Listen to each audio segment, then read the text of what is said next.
We are studying the identification of snakes, that is venomous and non-venomous snakes. First, we studied about the nature of the snake bite mark, then nature of flow of blood, then nature of the tail. Now we are going to study about the nature of the ventrals, then nature of the head shields, and the nature of the vertebrals. When the tail is cylindrical or rounded, examine the ventral scales of the snake, that is the scales on the ventral side of the trunk. जर त्याचं शेपूट round असेल किंवा cylindrical असेल तर त्यानंतर त्याचं ventral scale बघायचं आहे. कुठं आहेत व्हेंट्रल स्केल्स? पोटाच्या खालच्या बाजूला आहेत. If all the ventral scales are small or somewhat broad, he ventral scales जर लहान असतील किंवा थोड्या प्रमाणात मोठी असतील, then it is a non-venomous snake. तर ते बिनविषारी साप असेल. If the ventral scales are large transverse plates, जर ही स्केल्स जर मोठे असतील, extending completely across the ventral side of belly, complete मोठे असतील, तर the snake may be venomous or non-venomous, तर ती विषारी असेल किंवा बिनविषारी असेल. In case of some non-venomous snakes, the ventrals are fairly broad, म्हणजे थोड्या प्रमाणात मोठे असतील, but do not extend completely across the belly. थोड्या प्रमाणात मोठे असतील पण कंप्लीट मोठी नसणार आहेत. For example Python. The nature of the head shields. आता डोक्यावरची जी शिल्ड्स आहेत किंवा स्केल्स आहेत त्याच्यावरून ओळखता येते. If the ventrals are broad, the head shields are examine.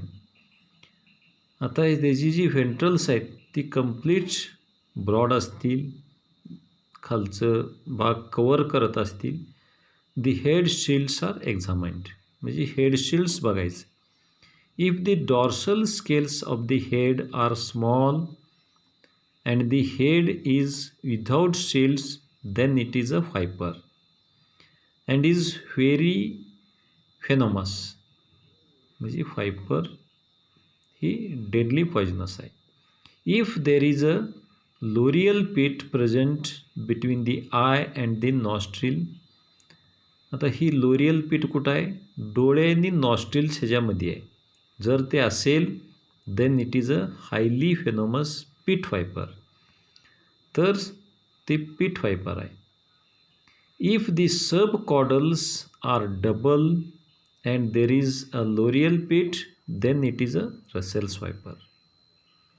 If the dorsal of the head is covered with small scales and large shields, the snake may be venomous or non-venomous. His shields, scales लहान आणि मोठे असतील तर snake कुठला असणार आहे? विषारी किंवा बिनविषारी. For the confirmation, observe the side of the head. If the third supralabial shield touches the nostril and eye, then it is a venomous snake. It may be either cobra or king cobra or coral snake. If the snake has small scales and large shields on the head, but there is no loreal pit, and the third supralabial shields does not touch the eye and the nostril, then it is a non-venomous snake. And last, nature of the vertebrals. When the middle row of scales on the back called vertebrals are larger than others, and the fourth infralabial shield on the ventral side of the lower jaw is larger than the others, then it is a crate. The subcaudals are single in crate. If the vertebrals are small and third supralabial touches the nasal shield and the eye, then it is a venomous snake. For example, cobra. When the snake has cylindrical tail and elongated broad ventrals, head with shields, small and elongated vertebrals, peculiar markings on the belly, then it is a coral snake. आता आपण परत एकदा diagrams बघूया की venomous आणि non venomous snakes कसं identify करायचं. So you see here that is the flat tail. चपटा असेल तर दॅट इज डॉर्सोवेंट्रली फ्लॅटेंड. कुठला असणार आहे? सी स्नेक्स असणार आहे. That is the deadly poisonous. आणि दुसरं सिलेंड्रिकल टेल. ह्याच्यामध्ये कुठले येते? Land snakes. हे चपटा असेल तर सी स्नेक आणि सिलेंड्रिकल टेल असेल तर लँड स्नेक्स. आता त्यानंतर आपण त्याची फेंट्रल्स बघूया. आता ह्या लँड स्केलमध्ये परत युनिफॉर्म स्मॉल बेली स्केल्स. इथं स्केल्स कशी आहेत? लहान आहेत. असं असेल तर दॅट इज नॉन व्हेनोमस, बिनविषारी साप असेल. किंवा हे बघा स्मॉल फेंट्रल शिल्ड्स आणि लार्ज शिल्ड्स आहेत, फेंट्रल शिल्ड्स. असं असेल तर ते नॉन व्हेनोमस म्हणजे बिनविषारी असेल. आणि तिसरं आहे that is enlarge shields that extends from the belly. म्हणजे पोटाच्या खालचा जो भाग आहे ते कम्प्लीट शिल्ड असं एक्सटेंड केलेलं आहे. हे असेल तर नॉन व्हेनोमससुद्धा असतील किंवा फेनोमससुद्धा असतील. आता बघा ही जी एनलार्ज व्हेंट्रल शिल्ड्स आहेत हे नॉन व्हेनोमस असतील किंवा फेनोमस असतील. तर आपण आता काय करायचं आहे? त्याची शिल्ड्स बघायचे आहेत किंवा डोक्यावरची स्केल्स बघायचे आहेत. तेव्हा small cephalic scales on triangular head असेल तर हेड इन साईड व्ह्यू, साईडनं आपण हे बघितलेलं आहे. तर असं असेल तर काय असणार? That is the pitiless viper. म्हणजे इथं पीठ नाही आहे. नॉस्ट्रिल आणि आयच्या मध्ये जर पीठ असेल तर दॅट इज पिटलेस वायपर. ही सुद्धा फेनोमस आहे. आता दुसरी that is the presence of L'Oreal पीठ.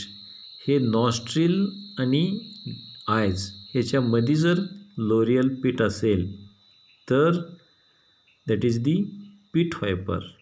पीठ वायपर हा सुद्धा फेनोमस आहे, विषारी साप आहे.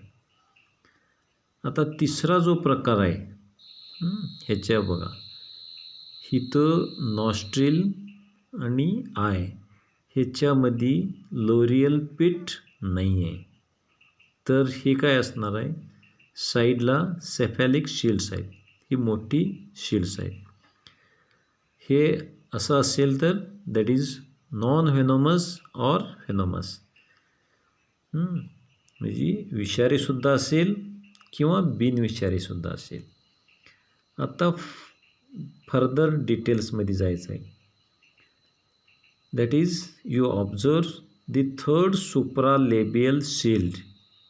हा थर्ड सुप्रालेबियल शिल्ड जर असेल that is nothing but the cobra.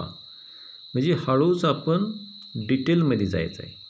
That is the venomous. नाव you see the fourth infralabial scale is largest.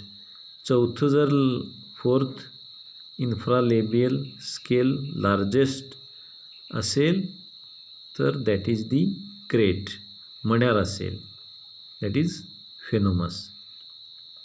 And third one is the hexagonal mid dorsal ventral scales. हे सुद्धा कोणाचे आहेत? क्रेटचीच आहेत. So in this way आपण एकाच कॅटेगरीवरून ओळखू शकत नाही. एकतर शेपूट बघायचं, नंतर त्याची फेंट्रल किंवा फेंट्रल्स बघायची किंवा डोक्यावरची शील्ड्स बघायची. ह्या पद्धतीनं आपण विषारी किंवा बिनविषारी साप ही ओळखू शकतो.